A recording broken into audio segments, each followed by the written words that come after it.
صبح ہوتے ہی اس نے سب سے پہلے اس کے ساتھ نکاح کیا تھا اور وہ بھی خاموش تھی۔ جس طرح کے کردار پر داغ لگایا جا رہا تھا وہ جانتی تھی کہ اگر اس نے نکاح نہ کیا ہوتا تو کیا ہوتا۔ بیگل نے اسے بہت روکا تھا مگر اسے لے کر اب دوسرے گھر آ چکا تھا۔ اسے وہاں چھوڑ کر خود وہ کہیں چلا گیا تھا۔ وہ بہت زیادہ ڈری ہوئی لگ رہی تھی۔ اس نے پہلے شاور لیا اور ہلکا سا لباس پہنا۔ سر میں بہت درد ہو رہا تھا۔ چائے بنانے کے لیے وہ کچن میں آئی تو اتنے میں وہ بھی آ گیا تھا۔ کیسی ہو تم؟ ارسل نے نرمی سے پوچھا تو وہ ہلکی سی ہچکچاہٹ کے ساتھ سر ہلا گئی۔ ٹھیک ہوں، وہ کانپتی ہوئی آواز میں بولی۔ آرام کرو، شاید تمہاری طبیعت ٹھیک نہیں ہے۔ میں چائے بنا دیتا ہوں، وہ نرم لہجے میں بولا۔ نہیں، میں بنا لوں گی۔ اس کے لہجے میں ایک عجیب سی خاموشی تھی۔ چلو ٹھیک ہے، اگر بنا لوگی تو میرے لیے بھی بنا کر لے آنا۔ یہ کہتے ہوئے وہ بالکل اس کے قریب کھڑا ہو گیا۔ پلیز میرے سے دور ہو کر کھڑے ہو جاؤ، وہ نرم لہجے میں بولی۔ اس نے اس کے کندھوں سے پکڑ کر اس کا رخ اپنی طرف کر لیا۔ دیکھو، میں چاہتا ہوں کہ تم اپنی زندگی میں خوش رہو اور میں تم سے وعدہ کرتا ہوں میں تمہیں ساری خوشیاں دوں گا۔ یہ کہتے ہوئے ایمن کے ہاتھ کو اپنے ہاتھ میں پکڑ لیا تو ایمن نے فوراً اپنا ہاتھ پیچھے کھینچ لیا اور طنزیہ انداز میں ہنس کر کہا، تمہیں کیا لگتا ہے تم مجھے خوشیاں دے سکتے ہو؟ کبھی نہیں۔ جو تم سوچ رہے ہو نا کہ میں تمہاری بیوی بن جاؤں گی تم مجھ سے شوہر والا حق لوگے، مجھے تم سے ایسا کچھ بھی نہیں چاہیے۔ تم نے مجھے اپنا نام دے دیا ہے، یہی میرے لیے بہت ہے۔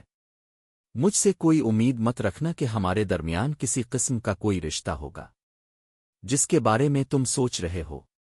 وہ اس کی آنکھوں میں دیکھتے ہوئے غصے میں بولی تھی۔ آج پہلی بار اس نے ایمن کی آنکھوں میں اتنا شدید غصہ دیکھا تھا۔ اسے اب خود پر بھی غصہ آنے لگا تھا۔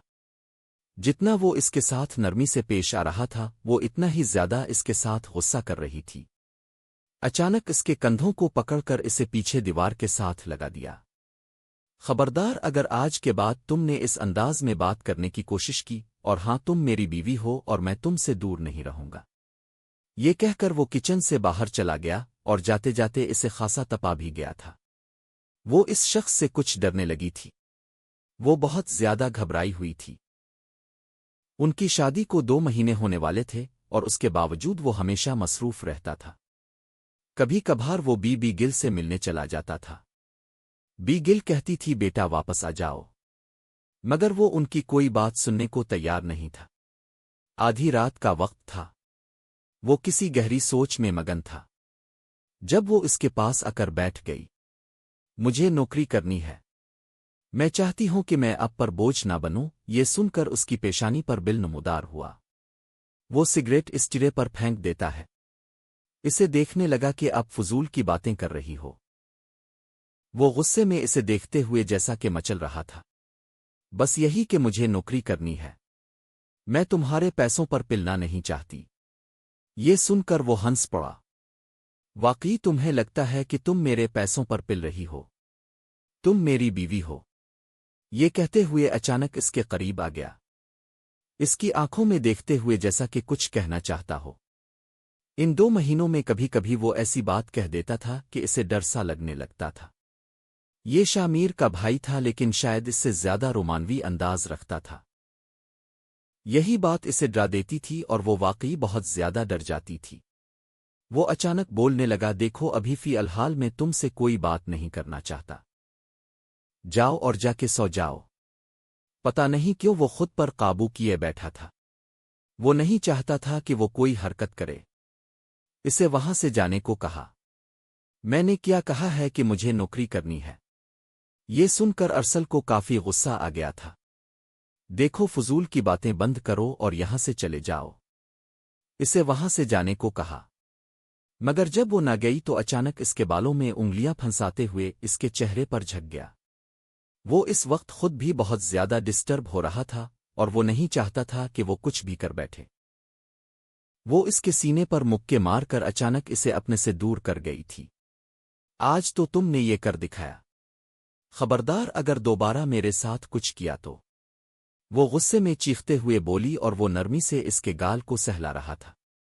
آج کے بعد مجھ سے بھی تم الٹی سیدھی باتیں مت کرنا۔ جاؤ یہاں سے۔ یہ کہتے ہوئے اسے وہاں سے جانے کا اشارہ کیا تو وہ بھی اپنے کمرے میں چلی گئی۔ آدھی رات کا وقت تھا۔ باہر بہت تیز بارش ہو رہی تھی اور وہ لان میں بارش میں اتنے عرصے بعد نہا رہی تھی۔ اسے ہمیشہ بارش میں نہانے کا بہت شوق تھا۔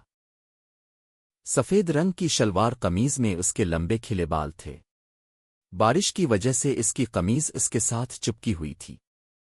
اچانک اسے اپنے وجود پر کسی کی نظریں محسوس ہوئیں تو بے ساختہ اس کی نظر کھڑکی کی طرف گئی، جہاں ارسل مسلسل اسے دیکھ رہا تھا۔ وہ فوراً اپنے بال پیچھے کرتے ہوئے اندر کی طرف آ گئی۔ ایمن اپنے کمرے میں آئی تو سامنے ارسل سینے پر دونوں بازو باندھے کھڑا تھا۔ وہ گھبراتے ہوئے وارڈروب کی طرف جانے لگی۔ جب ارسل نے اس کی کلائی پکڑی، میری بات سنو، یہ کہتے ہوئے ارسل نے اپنا رخ اس کی طرف کیا تو وہ اپنی کلائی چھوانے کی کوشش کرنے لگی۔ تم کیا کر رہے ہو؟ میرا بازو چھوڑو، اور وہ گھبرا کر بولی۔ کتنی دیر تک مجھ سے دور بھاگتی رہو گی؟ مجھے بتاؤ، اور وہ اس کا چہرہ اپنی طرف کرتے ہوئے بولا۔ تمہیں پتا ہے میں شامیر سے محبت کرتی ہوں اور کل بھی شامیر کی تھی، آج بھی شامیر کی ہوں۔ یہ سن کر اس کی پیشانی پر بل پڑ گئے۔ تم اس وقت شامیر کو یاد کر کے مجھے تکلیف دیتی ہو، ارسل غصے میں بولا، مگر اس نے کوئی جواب نہیں دیا۔ وہ کمرے سے باہر نکل گئی۔ وقت گزرنے لگا تھا۔ وہ ہر وقت شامیر کو یاد کر کے رو رہی ہوتی تھی اور اس پر ارسل بہت غصہ آتا تھا۔ اب تو اس نے کمرہ بھی بدل لیا تھا۔ وہ الگ سے دوسرے کمرے میں رہتا تھا۔ اس نے کہہ دیا تھا کہ تم چاہو تو بیٹھ کر شامیر کی یادوں میں اپنی زندگی گزارو، مجھے تم سے کوئی لینا دینا نہیں، بس تمہاری ذمہ داریاں اٹھاتا رہوں گا۔ یہ سب سن کر اسے کچھ عجیب سا لگا تھا۔ رات کا کوئی پہر تھا۔ وہ چائے بنانے کے لیے کچن میں آئی تھی۔ باہر سے باتوں کی آواز آ رہی تھی، اس کے پیشانی پر بل نمودار ہو گئے تھے۔ اتنے کہ رات کو ارسل کسی لڑکی کے ساتھ باتیں کر رہا تھا۔ اتنی رات کو اس کے گھر میں کون سی لڑکی آئی تھی؟ اس نے دیکھا تو ایک طرف لڑکی صوفے پر اس کے ساتھ بیٹھی ہوئی تھی، سامنے ایک اور لڑکی تھی، یہ اور اس کا دوست بھی بیٹھے ہوئے تھے۔ سب مل کے ہنس ہنس کے باتیں کر رہے تھے۔ وہ جس طرح ارسل کے ساتھ چمٹی ہوئی تھی اسے بہت عجیب سا لگا۔ بھابھی بھی اٹھ گئی ہیں، آؤ ہمارے پاس بیٹھو، اس کے دوست نے کہا تھا، مگر وہ ان کی باتیں سننے کی زحمت نہیں کی اور کچن کی طرف چل دی۔ لگتا ہے تمہاری بیوی بڑی نخرے والی ہے، دیکھو انہوں نے تو ہمیں بات کرنے کی بھی اجازت نہیں دی۔ وہ بہت سنجیدگی سے بولا۔ وہ کہنے لگا، ایسی بات نہیں ہے، شاید اس کی طبیعت ٹھیک نہیں ہے۔ یہ سب باتیں کرنے کے بعد جب وہ چلے گئے تو رات کے 4 بج چکے تھے۔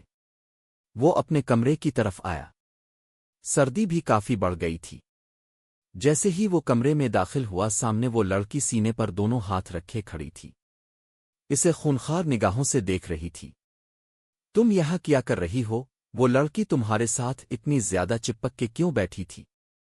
یہ سن کر وہ بولا، دوست ہی ہیں، اسی لیے ایسا چپک کے بیٹھی تھی، تمہیں اس سے کیا مسئلہ ہے؟ اس کی آنکھوں میں دیکھتے ہوئے وہ بولا، مجھے کیا مسئلہ ہے؟ یہ کہہ کر وہ اپنے کمرے کی طرف جانے لگی۔ جب کہ ارسل نے اس کے بازو سے پکڑ کر کھینچا تو وہ سیدھی اس کے سینے سے ٹکرا گئی۔ دونوں کی دھڑکن ایک ساتھ ملی۔ کیا ہوا ہے تمہیں؟ کیا تمہیں اس سے حسد ہو رہا ہے؟ وہ اس کے کان میں سرگوشی میں بولا تھا۔ اس نے تو اس کے سینے پر ہاتھ رکھتے ہوئے اسے خود سے دور دھکا دے دیا تھا۔ مجھے کیوں حسد ہوگی؟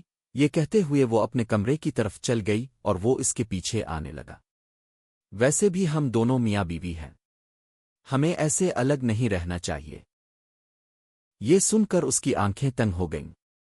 ہاں میاں بیوی ہیں، ہمیں ایسے الگ نہیں رہنا چاہیے۔ یہ سن کر اس کی آنکھیں تنگ ہو گئیں۔ ہاں میاں بیوی ہیں، لیکن میں اب سے الگ ہی اچھی ہوں۔ یہ کہہ کر وہ کمرے میں آ گئی۔ نہ جانے کیوں ایمن کو آج پہلی بار اتنی شدید حسد محسوس ہوئی۔ اس کے بعد تو ویسا ہی ہوتا گیا۔ دوسرے دن وہ آ جاتی اور وہ بیٹھ کر گھنٹوں باتیں کرتے۔ کبھی کبھی وہ بہت زیادہ بیزار بھی ہو جاتی۔